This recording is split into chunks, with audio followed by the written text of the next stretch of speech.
turabifuriza umugoroba mwiza cyane inshuti banywanyi b'ibiganiro byacu aho muherereye hose mu bice bigiye bitandukanye. Turongeye turabahaye ikaze abatwumviriza nga kuri mbonesha kure ya channel ya Burundi News TV, imbonesha kure imwe rudende ibandanya kubashikiriza amakuru akomeye cyane, amakuru yihuta ariko aragaruka ku bigendanye n'umutekano, politike, diplomasi ndetse n'ibindi bigiye bitandukanye. Turabaha ikaze rero mu makuru agezwe muri uno mugoroba akuri uyu wa mbere ku igenekerezo ya 23 ukwezi no kw'icenda umwaka wa 2024. Turabahaye ikaze mwese aho tugiye kurabira hamwe ido nido ry'amakuru akomeye cyane ariko aravugwa nga mu gihugu cacu c'u Burundi, ndetse by'umwariko tunagaruke ku yandi makuru akomeye cyane akomeje kugenda aravugwa mu karere k'ibiyaga binini cyane. Dore ingingo nkuru rero by'umwariko turaza kugenda turibanda muri kino kiganiro cyacu kino mugoroba. Mu gisagara ca Bujumbura by'umwariko harashobora gukomeza by'umwariko kwibonekeza ibinyabiziga bimwe na bimwe by'umwariko bigaragara, ndetse by'umwariko bikanerekanwa neza yuko by'umwariko ibigendanye n'ibura ry'ibitoro bikomeje kugenda biragabanuka, ndetse gushika ubu ngubu abatari bakeya bakaba bakomeza banashimira leta by'umwariko kuba yarakomeje kugenda irashyira imbaraga mu bigendanye no gusoza ndetse by'umwariko ndetse no kugerageza kurabira hamwe rero uburyo hosozwa ibikorwa bigendanye n'ibura ry'ibitoro. Amakuru yihuta avuga yuko rero by'umwariko mu bice bimwe na bimwe hariho hakomeje kugenda haribonekeza ikibazo cy'ibura ry'ibitoro, ndetse gushika ubu ngubu abatari bakeya bakaba bashimangira ko igitoro cyatanguye kugenda kiraboneka mu gisagara ca Bujumbura. Rero by'umwariko ahari hasanzwe haribonekeza ibigendanye by'umwariko nibura ry'ibitoro, biravuga ko rero byamaze kugenda biragabanuka, aho by'umwariko imodoka zabaga ziriko ziratonda umurongo, mu gihe by'umwariko ku ma station harimo imiduga, amapikipiki ndetse n'ibindi binywa igitoro cyo mu bwoko bwa essence bisa naho byamaze kugenda biragabanuka mu buryo bukomeye cyane. Icakora kandi by'umwariko hariko harasabwa yuko rero by'umwariko mu bayunguruza abantu haba ku miduga ndetse no ku mapikipiki hose bigwamo ibintu bigiye bitandukanye mu rwego kugira ngo ibiciro bibashe kuba byonozwa neza, nk'uko amakuru akomeza kugenda aradusumira. Amakuru yandi yihuta turaza kugenda turagaruka ngaha muri kino kiganiro cyacu, kandi turaza kugenda turakubwira yuko by'umwariko bamwe mu bayobozi bakuru ngaha mu gisirikare cy'u Burundi biravuga ko rero baba baragiriye uruzinduko rukomakomeye cyane mu gihugu cy'Ubushinwa mu buryo bw'ibanga, kugira ngo babashe kurabira hamwe rero uburyo bashobora kuba bohangana cyangwa se uburyo bashobora kuba bohangana n'ibibazo by'iterabwoba bishobora kuzibasira igihugu cy'u Burundi. By'umwariko amakuru akaba akomeza kugenda adusumira ndetse agaragaza ndetse anashimangira yuko by'umwariko ibikomeza kugenda biradusumira cyangwa se bikomeje kugenda biragaragara ngaha muri kino gihugu cacu cy'u Burundi, bivuga ko rero inzego z'umutekano zaba ziriko ziragerageza by'umwariko kureba uburyo zobona ibikoresho. Biravuga ko rero by'umwariko bari muri process yo kugura ibikoresho bimwe na bimwe bikomakomeye. Turagaruka kandi ku yandi makuru akomeye cyane akomeje kugenda aravugwa by'umwariko, aho turaza kurebera by'umwariko hagati muri Repubulika Iharanira Intwaro Rusange ya Kongo, aho akomeje kugenda aravugwa amakuru agendanye n'ingwano zikomeje kugenda ziribonekeza hagati y'impande zombi zisanzwe zihanganye, ndetse by'umwariko turaza no kurabira hamwe andi makuru akomeje kugenda agaragaza ko ibitero bya Israeli mu gihugu ca Libani bikomeje guhitana imbaga y'abatari bakeya, mu gihe abandi benshi cyane bakomeje kugenda barakomereka. Amakuru yihuta avuga ko by'umwariko ibi bintu byaje kugenda biratera umujinya cyane, by'umwariko umuhari wa Hezbollah aho nawo watanguye kongera kohereza umuvundo w'ibisasu remereye cyane byiganjemo ibyo mu bwoko bwa rokete ngaha muri kino gihugu ca Israeli. Ibi byaje gutuma rero Israeli benshi bakomeza kugenda bagaragaza ndetse banidoga bavuga ko rero by'umwariko ibiriko birakogwa na leta ya Israeli ari amahano, ndetse by'umwariko bashatse barekera aho ibigendanye no gukomeza gushotora cyangwa se ibigendanye no kugerageza by'umwariko guhangana n'umwanzi, nk'uko bikomeje kugenda biragaragara. Ni mu gihe rero ingwano zimaze iminsi ziragaragara mu gihugu by'umwariko ca Israeli no muri Palestine zagize ingaruka nyinshi ku bazanya Israeli, ariko kandi byongera gukomera, bakanavuga ko rero bishobora kuzofata iyindi ntera mu gihe ibi bikorwa rero bizaba bikomeje kugenda biranagaragara muri kino gihugu cyane muri kino gihugu ca Libani, ahasanzwe ahasanzwe harakorera imihari igiye itandukanye nk'uko amakuru akomeza kugenda aradusumira. Ndabaye ikaze mwese rero abanywanyi b'ibiganiro byacu abatwumviriza muherereye mu bice bigiye bitandukanye, mwese turabahaye ikaze by'umwihariko aho tugiye kurabira hamwe amakuru akomeye cyane, amakuru yihuta, amakuru adafite ivumbi na gatoya, akomeje kugenda aragaruka ku bigendanye n'umutekano, politike, diplomasi ndetse n'ibindi bigiye bitandukanye. Abatwumviriza bari nga mu gihugu cacu ciza c'u Burundi turabifuriza kumererwa neza cyane. Abatwumviriza bari ku mugabane w'Uburaya, Aziya, Australia, Amerika ndetse n'ahandi hose, mwese turabahaye ikaze aho tugiye kurabira hamwe rero amakuru yihuta cyane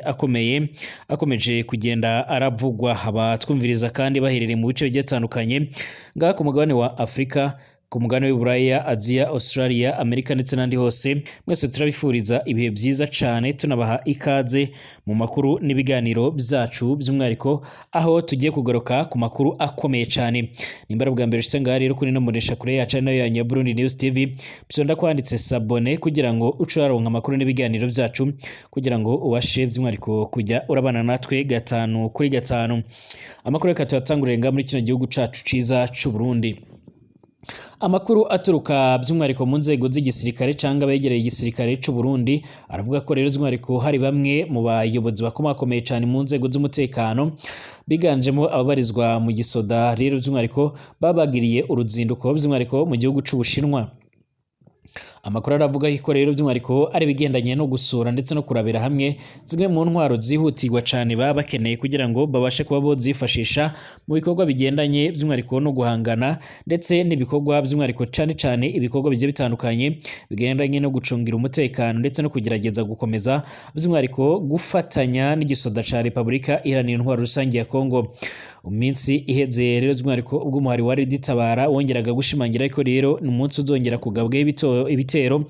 uzirwanaho ku buryo bukomeye cyane ndetse ukagaragaza neza yuko by'umwihariko witeguye kuzokora iyo bwabaga kugira ngo bashe kuba wotanga isomo hano muri kino gihugu cacu c'u Burundi. Inzego z'umutekano biravuga ko rero zatanguye kugenda zirafata ingamba. Zimwe mu ngamba rero zatanguye kugenda zirafata harimo izigendanye no kurabira hamwe rero uburyo bokongera umubare w'abasoda ndetse n'igipolisi kugira ngo bazabashe kugerageza gucungera umutekano. Biravuga ko kandi hoba harongerewe ibikoresho bigiye bitandukanye mu bigendanye n'ubutasi ndetse by'umwihariko hakiyongeraho abasoda ndetse no kugira iyindi myimenyerezo ikomeye cyane ishobora kongera gutuma rero by'umwihariko ibigendanye n'ubutasi birakomeza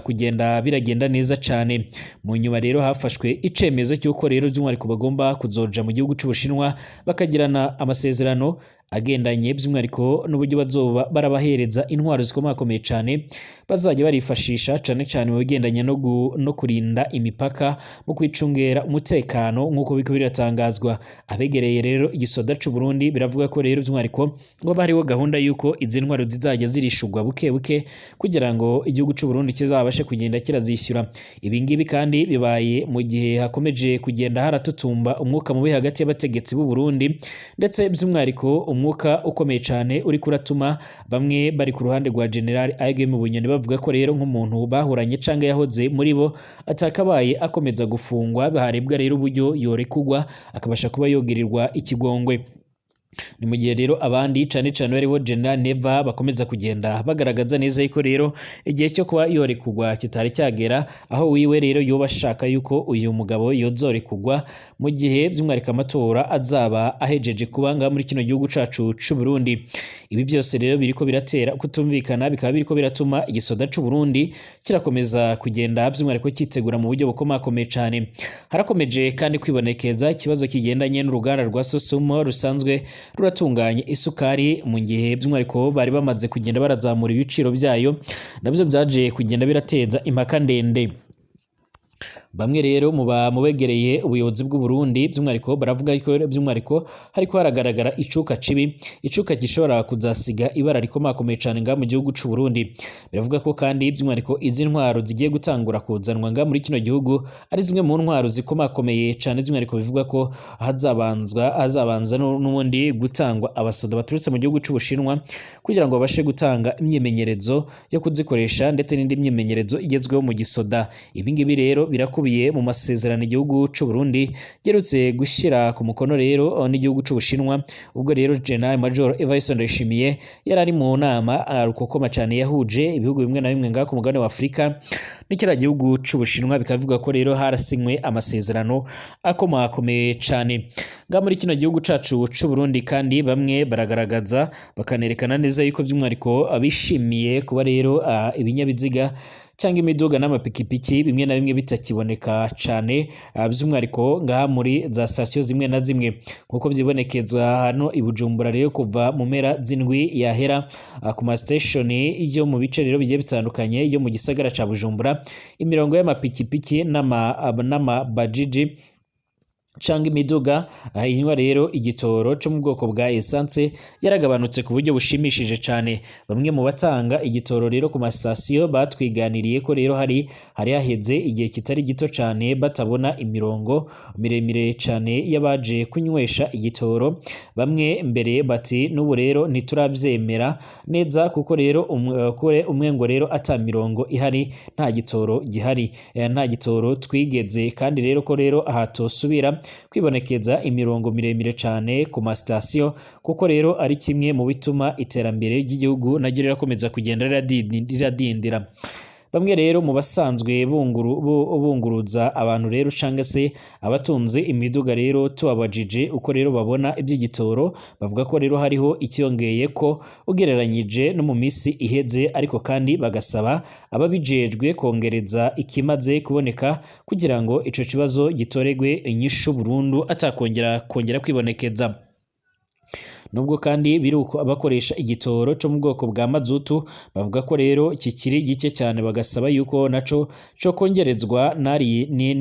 cyakongerezwa ndetse n'iriya miduga myinshi yunguruza abantu benshi mu gisagara ca Bujumbura akaba ari cyo ikoresha kuko rero ngo kwiyunguruza bibandanya koroha ariko kandi mu gihe igitoro cyo mu bwoko bwa essence cyo gisa naho gihenze ku rwego rukomeye cyane ibi ngibi biri mu bintu bikomeza kugenda biratuma ngaha muri kino gihugu cacu c'u Burundi ibigendanye no kuyunguruza abantu birakomeza biraba imbogamizi hari bamwe rero bivuga ko na bugingo n'ubu abanyeshuri batari ko barabona uburyo bojya ku mashuri mu gihe hakomeza kugenda haribonekeza ibyo bibazo ndetse abatari bakeya bakaba bakomeza kugenda barashimangira ndetse barerekana neza yuko hakomeje kugenda haragaragara ibibazo bikomakomeye cyane amakuru yihuta kandi adafite ivumbi akomeza kugenda aradusumira aragaragaza ndetse akanerekana neza yuko ibibazo bimwe na bimwe biriko biribonekeza anga muri kino gihugu cacu c'u Burundi by'umwariko biriko biratera ibibazo bigiye bitandukanye cyane by'umwariko hakibonekeza ibibazo biratuma abantu bajya ku kazi bakererewe cyane bitewe no kurindira imodoka zunguruza abantu ariko kandi bikaba binavuga ko rero harimo kwibonekeza ikindi kibazo kigendanye n'ibiciro byashyizweho n'ubushikiranganje bubijejwe harimo by'umwariko harimo ababijejwe nyine ariko kandi bikaba biriko birabangamira abasanzwe barakora ako kazi ko kuyunguruza abantu bakaba basaba rero ababijejwe yuko bokongera kwicara bagashiraho igiciro kibereye buri wese mu gihe bamwe rero babashije kuba boshyira imiduga hasi bavuga ko rero ari ikibazo gikomakomeye cyane kuko amakuru akomeza kugenda aradusumira amakuru kandi yihuta adafite ivumbi akomeza kugenda aradusumira akaba ariko arashimangira ndetse anagaragaza neza yuko muri kino gihugu by'umwariko mu gihe atakintu caba gikozwe ubukungu burakomeza kugenda burarindimuka mu gihe n'ubundi bwari busanzwe ari hafi ya ntabwo nk'uko biriko biratangazwa cyangwa nk'uko biriko biragaragara twongere twerekeze amaso muri Repubulika iharanira intwaro rusange ya Kongo ahakomeje kugenda haravugwa ingwano zikomakomeye cyane umunyepolitike akanaba n'umudepite mu nteko ishinga amateka ya Repubulika iharanira intwaro rusange ya Kongo yitwa Bitakwira Justin yaragaragaje ko rero intambara ya RDC by'umwariko avuga ko rero irwanamwo n'u Rwanda by'umwariko ari kinamico uyu mugabo rero ukomoka i Bukavu mu ntara Kivu y'Amajyepfo yabigarutseho ubwo yaganiraga na radio ya Top Congo FM mu kiganiro cayo cyitwa Top 7 nkuko biko biragaragara. Ni ikiganiro yumvikanyemo rero anenga cyane ubutegetsi bwa President Antoine Tshisekedi by'umwihariko kubigendanye n'inzira bukoresha ngo bukemure ikibazo cy'intambara ingabo zabwo rero by'umwihariko ziriko zirahanganamo n'umuhari wa M23 nkuko biko biratangazwa. Kuva mu myaka irenga 2 iheze rero leta ya Republika Iharanira Intwaro Rusange ya Kongo iri mu ngwano n'umuhari wa M23, gusa Tshisekedi rero na leta yiwe bakunze kugaragaza ko uriya muhari utabaho rero ko ahubwo u Rwanda ariko rero rwateye iki gihugu ca Kongo. U Rwanda cyakora rero rwakunze kugenda rurahakana ibirego byo gutera igihugu ca Kongo ndetse n'ibyo gufasha uyu muhari wa M23. Bwana Bitakwira rero yaragaragaje ko atemeranya n'ibyo Kongo ivuga ko iri mu ntambara n'igihugu cy'u Rwanda, ngo kuko rero iyo biza kuba ari byo rero yakabaye yarafunze imipaka rero ihuza ibihugu byombi. Ati niba koko rero turi mu ntambara n'igihugu cy'u Rwanda kubera iki rero guverinoma ya Kongo itemera ko imipaka yokugarwa, kubera iki rero umubano ushingiye kuri diplomasi ugikomeje, ibi birasa n'ikinamico si intambara ya nyayo. Bwana Justin Bitakwira Depite yunzemo ko kubwe rero abona ko hari urukundo rutunguranye rero hagati y'ubutegetsi bw'u Rwanda ndetse n'ubwa Kongo Kinshasa. Akaba avuga ko rero ibyo byose ari ibintu bigaragaza ndetse binagaragara nk'ikinamico nkuko bikomeje kugenda by'umwihariko biratangazwa cyangwa nkuko amakuru akomeza kugenda aradusumira. Naho rero nanone ibihuha bivuga ko rero ifatwa ku ngufu ry'utavuga rero rumwe n'ubutegetsi muri Republika Iharanira Intwaro Rusange ya Kongo Jacques Ndara igihe yari afungiye mu rwego rw'igihugu rw'iperereza byemejwe. Umunyepolitike rero avuga ko yafashwe ku ngufu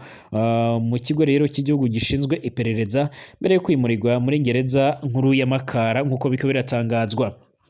Kuri iki cyumweru giheza rero kwigerekereza 22 Nzeri umwaka wa 2024, umunyepolitike wo mu ishyaka rya Moise Katumbi wahoze ari umunyamakuru rero mu by'umuco uzwi cyane yabitangaje mu kiganiro kuri telefone n'umunyamakuru Bibi Kapinga nkuko rero tubikesha media Konga Kadomoneti. Ati hanyuma abo nibo rero bantu bamwe bazakubwira ko rero bagwanya ubutinganyi ariko babukoresha nk'intwaro yo kwica urubozo. Ubutegetsi ni bubi kurusha rero ubutegetsi bwose bwigeze kwibonekeza ngaha muri Kongo. Mbere yo kwemeza aya makuru kandi icyamamare Denise Mukendi rero yari yatangaje ifatwa ku ngufu rero ry'utavuga rumwe n'ubutegetsi Jacques Ndara mbere yo kwemeza ko rero ari we wari inyuma y'ifatwa ryaje kumuviramo rero gufungwa. Ku mbuga ngurukana bumenyi rero inkuru ya Jacques Ndara irateye uburakari abantu benshi cyane, bashishikariza rero President w'umuryango Movement de Levar it de prise de conscience kurega mu butabera mpuzamakungu urugwego rujejwe iperereza nga muri kino gihugu ca Kongo. Usibye ibibazo bigiye bitandukanye bikomeza kugenda birebonekeza by'umwihariko mu mabohero, ariko kandi hari n'ibindi bibazo byinshi cyane biteye ubwoba. Hari bamwe rero by'umwihariko bahura n'ibibazo bigiye bitandukanye bigendanye n'ibyo kunyuruza abantu ndetse n'ibindi bigiye bitandukanye, ndetse batari bakeya bakaba bariko barashimangira ndetse baragerageza neza yuko by'umwihariko ari ikibazo gikomeye cyane. Uyu munsi nibwo hakomeje kugenda haragarukaho haranavugwa inkuru zikomakomeye cyane by'umwihariko ziriko ziravugwa ndetse by'umwihariko ziragerageza guhishura yuko rero nyuma yuko amahanga akomeje kugenda rotsa igitutu cy'igihugu ca Republika Iharanira Intwaro Rusange ya Kongo bo bamaze gufungura cyangwa se kurekura imfungwa nyinshi cyane, aho bivuga ko rero by'umwihariko ari imwe mu ntambwe nziza itewe, ariko kandi bikaba ari ikibazo gikomakomeye cyane kubona ibohero rishobora kuba ryarakorewe kwakirwa abantu bashika ku 1500, hakaba haraharugwamo abantu bashika ku 1015. Ibi rero ni bimwe mu bintu bikomeza kugenda bigaragaza ndetse binerekana neza yuko by'umwihariko ubutegetsi bwa Kongo bugifise ibintu byinshi byo kuba bwo kwiga. vyibuze abantu barenga 100 baramaze gupfa abandi amajana ane barakomereka mu gitero ca Israel muri Libani. Iki cyakurikiye guhererekanya ibisasu vy'umwihariko ku cyumweru aho Hezbollah yohereje rokete zirenga 100 misile ndetse na drone mu majyaruguru ya Israel, bimwe bikagwa hafi y'umujyi wa Haifa. Ministeri y'ubuzima ya Libani yaravuze ko vyibuze abantu barenga 100 bishwe abandi amajana ane barakomereka mu gitero c'indege za Israel kuri uyu wa mbere, harimo rero abana, abagore ndetse n'abakozi bajejwe ubutabazi muri kimwe rero mu bitero bikomakomeye cyane muri uyu mwaka byo kugwanya Hezbollah bikaba byaje kugenda biraba uno munsi. Intambara hagati rero ya Israel na Hezbollah irafata indi ntera mu nyuma yuko udukoresho twayo twitumatumana rero duturikiwemo ibisasu byari byatezwemo na Israel kwa kabiri uheze ndetse no kwa gatatu. Kuri ubu ngubu rero abantu bagera ku majana 600 bakaba baramaze kwicirwa muri Libani kuva mu kwakira abenshi bakaba ari rero abagwanyi, ariko n'abasivile barenga 100 bakaba bamaze kugenda barabipfiramo. Kuri wa mbere igisirikare ca Israel cyatangaje kuri X yahoze yitwa Twitter yuko rero cagabye igitero kubyo kivuga ko rero ari ibipimo amajana 3 bya Hezbollah muri Libani, gishyiraho rero ifoto yo bivuga ko rero ari umuyobozi w'ingabo Lieutenant General Herizi Helevi atanga amabwiriza yo kongera ibitero mu biro bikuru rero bya gisirikare i Tel Aviv mu gihugu ca Israel. Helevi rero n'abandi bayobozi ba Israel basezeranyije ko rero bazakomeza guhashya abazimwariko mu misi iri imbere uyu muhari wa Hezbollah nayo iraheruka gutangaza neza yuko rero igihugu ca Israel cyamaze kurenga umurongo utukura, ndetse by'umwihariko akaba arakomeza kugenda ashimangira ndetse aranagaragaza anerekana neza yuko arakamaramaza. Izi ngwano kandi ziriko ziraba mu gihe izindi ngwano zari zimaze imisi zirahuza iki gisirikare by'umwihariko ca Israel ndetse n'umutwe wa Hamas muri Palestine mu ntara ya Gaza, naho ingwano zifashe indi ntera mu gihe abanyagihugu bamwe na bamwe muri Israel bakomeza kugenda barasaba yuko bwana Benjamin Netanyahu yokora ibishoboka byose akareka gukomeza guhangana ndetse no gukomeza by'umwihariko gushotorana n'abangaba by'umwihariko biganjemo aba bakomeje kugenda barakorana. Biravuga ko kandi uyu mutwe wa Hezbollah ukorera muri Liban usanzwe wunga ubumwe unakorana cyane n'igisoda cya Hamas. Twongere gusura amasaha ari imbere turebera hamwe andi makuru agezweho.